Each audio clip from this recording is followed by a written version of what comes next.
د کهانۍ شروعات کیږي. د کهانۍ په پیل کې مونږ ته یو داسې سړی ښکاري چې نوم یې میکلیسن وي. هغه د واورو د بند دیوالونو په منځ کې راګیر وي. له څو ورځو راهیسې هغه د خلکو د مدد او د مرستې په تمه وي. د هغه الوتکه د حادثې ښکار شوې وي او د هغه ټول ملګري تباه شوي او مړه شوي وي، خو صرف دا پکې ژوندی پاتې شوي وي. میکلیسن سره یو ورکوټی ماشین وي چې د لاس پته وهلو سره هغه د نږدې هلیکاپټر اړیکې رانیسي. خو څومره چې هغه کوششونه او هڅې کوي خو دومره هغه ناکامه کیږي او هیڅ ګټه یې لاسته نه راځي، ځکه چې دا داسې ځای ته تللی وي چې هلته هیڅوک نه راځي. میکلیسن د کبانو نیولو لپاره جالونه ایښي دي او هماغه کب یې د ژوند د پاتې کېدو سبب وګرځي. بل سهار هغه بیا خپل ماشین اوږې ته واچوي او ولاړ شي هلته د ماشین نه کار واخلي، خو بیا هم هیڅ کار ورنه کړو. هغه بې وسه بې کسه واپس خپل ځای ته راشي، خو نن هم هیڅ اړیکې نه نیسي. بیرته خپلې الوتکې ته راشي او ویني هغه کبان چې ده راټول کړي وو نیولي وو هغه نه وي. په دې سره دا ډېر فکرمند شي او ووایي چې دلته بل څوک هم ژوندي پاتې دي. خو لږ وروسته د قطبي ریچ یعنې د ازمري خپې وویني او دا ویریږي چې دا ځای ډېر زیات خطرناک دی. زر منډه کي او خپلې الوتکې ته ننوځي. اوس د میکلیسن تر ټولو لویه هیره دا ده چې ریچ پې حمله ونه کړي. بل سهار چې هغه راوځي نو ډېر زیات توپاني بادونه روان وي، خو بیا هم هغه خپل ماشین واخلي او لاړ شي. کله چې ماشین تاو کړي نو ماشین یو شین چراغ ولګوي او د شین چراغ معنا دا ده چې دلته نږدې یو هلیکاپټر شته. دې د واورې له کبله څه هم نه ویني، خو لږ وروسته یو هلیکاپټر راښکاره شي. میکلیسن د اور یوه شغله بله کړې وي او هلیکاپټر هغه ویني او د ده خوا ته راځي، خو دا هلیکاپټر په توپان کې ګیر شي او هغه هم وغورځېږي.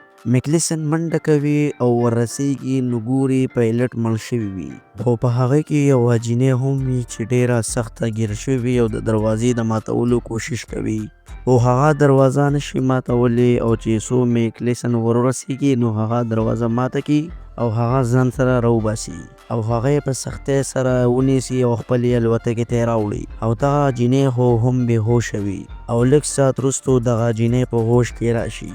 خو مسله دا ده چې میکلیسن ورسره خبرې کول غواړي، خو دغې جینۍ له انګلیش نه ورځي. همدارنګه میکلیسن له د هغې جینۍ ژبه هم نه ورځي او میکلیسن ویني چې د هغې په معده کې ډېر غټ زخم وي او میکلیسن ولا هغه زخم وګنډي او میکلیسن ورته ګفټ پرېږدي او هغې کې ورته لیکلي وي زه به زر تا سره خبرې وکړم. بیا د هلیکاپټر خوا ته لاړ شي او د پایلټ مړی ښخ کړي او دغلته د دغې علاقې یوه نقشه پیدا کړي چې د دې ځای نه د وتلو دپاره د هغې نقشې نه مرسته او مدد اخلي. خو هلته کنګل شوي وي، نه څه خشاک وي او نه څه ونه بوټي وي، ځکه چې هغه ځای ټول د کنګل نه ډک وي. د څو ورځو راهیسې هغه یعنې خام کبان خوري. دا یو څو قدمه مخکې شي او هلته څه لږ ډېر خشاک پراته وي. هغه راولي او په هغې سره ځان له مینچې پخې کړي. میکلیسن لږ وروسته هغه جینۍ له هم دغه مینچې یوسي او هغې ته وایي ته هم وخوره. وروسته میکلیسن بیرته خپل الوتکې ته راځي او په هغې کې هغه وړه جیلۍ هم پرته وي. میکلیسن د پایلټ عکس پیدا کړي او په هغه سره یوه وړه جینۍ هم وي.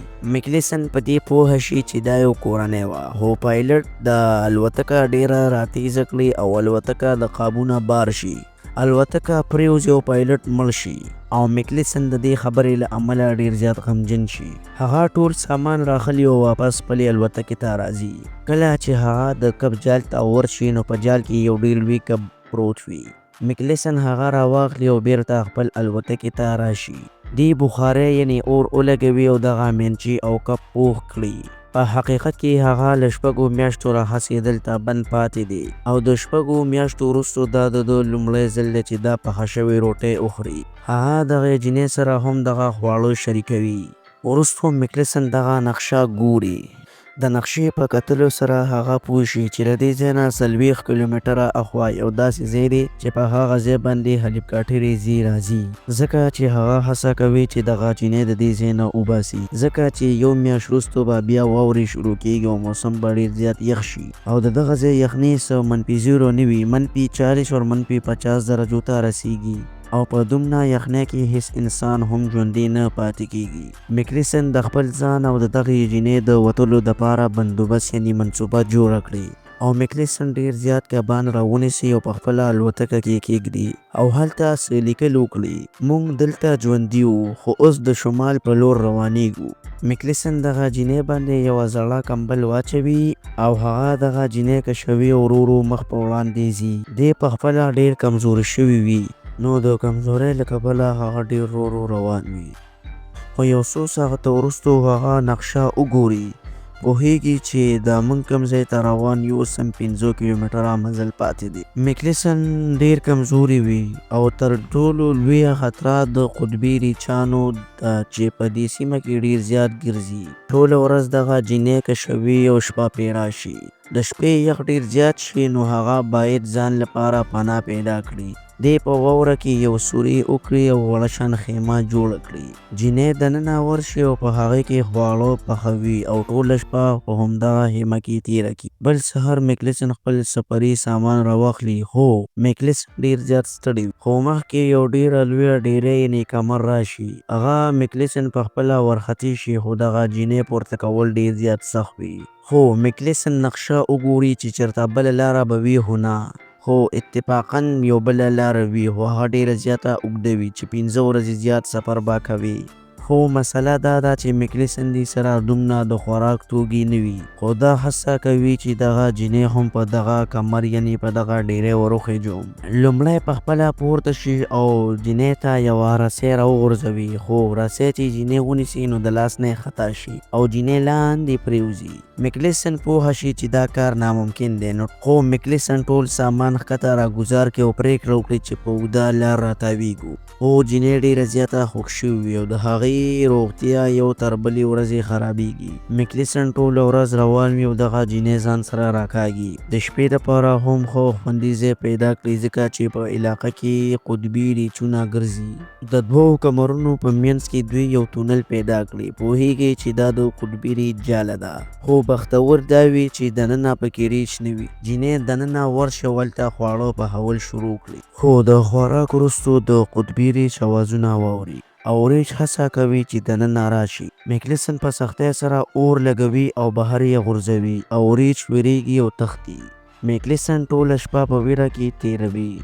بل سهار چې هغه بهر راوځي ریچ نه وي نو زر تر زره هغه د جینۍ سره د دغه ځای نه وځي. څو ساعته وروستو د واورې طوفان مخې ته راځي. د ځان د بچ کولو دپاره هغې په یوه بستره سملي تر هغې وخته پورې چې دواړه په واوره کې پراته وي. میکلیسن او جینۍ پوهیږي چې دا د ژوند اخري شېبې دي. میکلیسن د جینۍ لاس ونیسي او ورته وایي بخښنه غواړم زما د لاسه ستا میړه مړ شو او اوس ته هم مړه کیږي. جینۍ غلې وي او دواړه سترګې پټې کړي خو ناڅاپه د میکلیسن ویښتان د باد له امله وخوځېږي. په اصل کې د دوی تر شا چورلکه راغلې وي. د هلیکاپټر والا دا دواړه لیدلي وي او د دې دواړو د ژوند بچ کولو دپاره دوی ته راورسېږي. میکلیسن چې له څو میاشتو راهیسې په دغه د واورو دیوالونو کې بند پاتې وي هغه هیڅ دغه هڅه نه کوله چې زه د دې ځای نه وځم. خو کله چې ولیدل چې دغه جینۍ مړه شوه نو پرېکړه یې وکړه چې زه د دغه ځای نه وځم. نو ځکه ویل کېږي چې موږ د بل د خیر دپاره هڅه وکړو نو خیر موږ ته هم رارسي. په کمنټ کې راته ضرور ووایئ چې بله ویډیو به څه جوړه کړم.